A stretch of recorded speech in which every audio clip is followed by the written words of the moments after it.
Good morning and carpe diem. There's a lot going on today. I want to shout out first to Best Friends Animal Society, who are offering free adoptions of cats for the month of March. Today is Pi Day, as in 314, 15, 9265359, and so on, the ratio of the circumference of a circle to its diameter.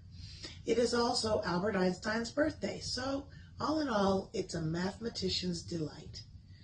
Today is also Bake a Pie in Solidarity Day, a day to spread the love of these delights with others. Original evidence of pies go back to 6000 BC and were made with ground-up grains like barley, oats, and rye, and filled with honey. They were known as galettes.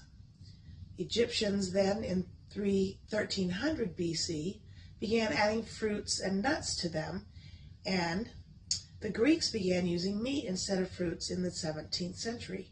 Pies began resembling what we consume today. So, celebrating 2 Pie Days today, I made some hand pies, and they're vegetarian. I'm going to take some down to my granddaughter today when I go visit.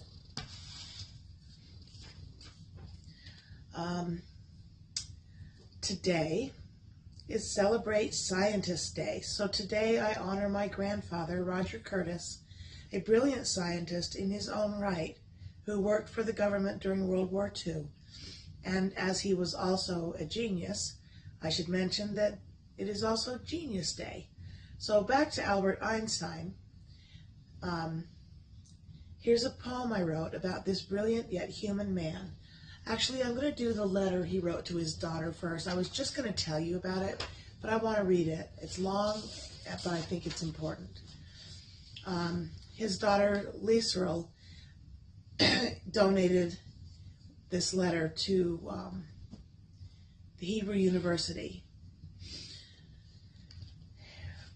This is from Einstein himself. When I proposed the theory of relativity, very few understood me. And what I will review now to transmit to mankind will also collide with the misunderstanding and prejudice in the world. I ask you to guard the letters as long as necessary, years, decades, until society is advanced enough to accept what I will explain below. There's an extremely powerful force that, so far, science has not found a formal explanation to. It is a force that includes and governs all others, and is even behind any phenomenon operating in the universe and has not yet been identified by us. This universal force is love. When scientists look for a unified theory of the universe, they forgot the most powerful unseen force. Love is light that enlightens those who give and receive it. Love is gravity because it makes some people feel attracted to others. Love is power because it multiplies the best we have and allows humanity not to be extinguished in their blind selfishness. Love unfolds and reveals. For love, we live and die. Love is God. God is love. This force explains everything and gives meaning to life. This is the variable that we have ignored for too long. Maybe because we are afraid of love, because it's the only energy in the universe that man has not learned to drive at will. To give visibility to love, I made a simple substitution in my most famous equation. If instead of E equals mc squared, we accept the energy to heal the world can be obtained through love multiplied by the speed of light squared, we arrive at the conclusion that love is the most powerful force there is because it has no limits. After the failure of humanity in the use and control of the other forces of the universe that have turned against us, it is urgent we nourish ourselves with another kind of energy. If we want our species to survive, if we are to find meaning in life, if we want to save the world and every sentient being that inhabits it, love is the one and only answer. Perhaps we are not yet ready to make a bomb of love, a device powerful enough to entirely destroy the hate, selfishness, and greed that devastate the planet. However, each individual carries within them a small but powerful generator of love whose energy is waiting to be released.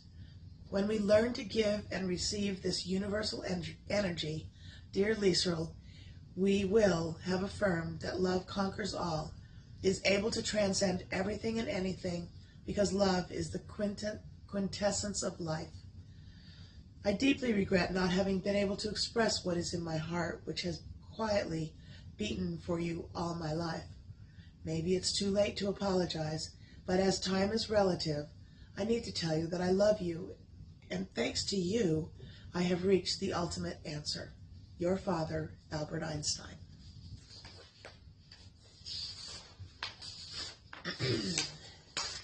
Pretty powerful stuff. Today is also a day for snacking, so put on a good movie, and as it is Potato Chips Day and Popcorn Lovers Day, my grandson Trey is a big popcorn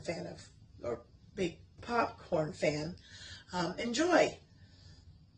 March 14th is also Science Education Day, Mathematics Day, and Write Your Own Story Day. Oh, and it is Save a Spider Day, encouraging us to put them outside instead of killing them.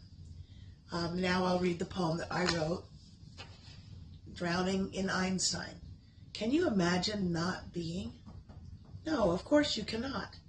For on some level, once we exist, we will always be. Once we are here, born into existence, we are forever. The elements, the essence, we will in some form be. Do we also exist in our futures, our pasts, and now? As in a parallel universe, perhaps all at the same time? Or maybe in several lifetimes? Who knows? Maybe, just maybe, Albert Einstein was onto something.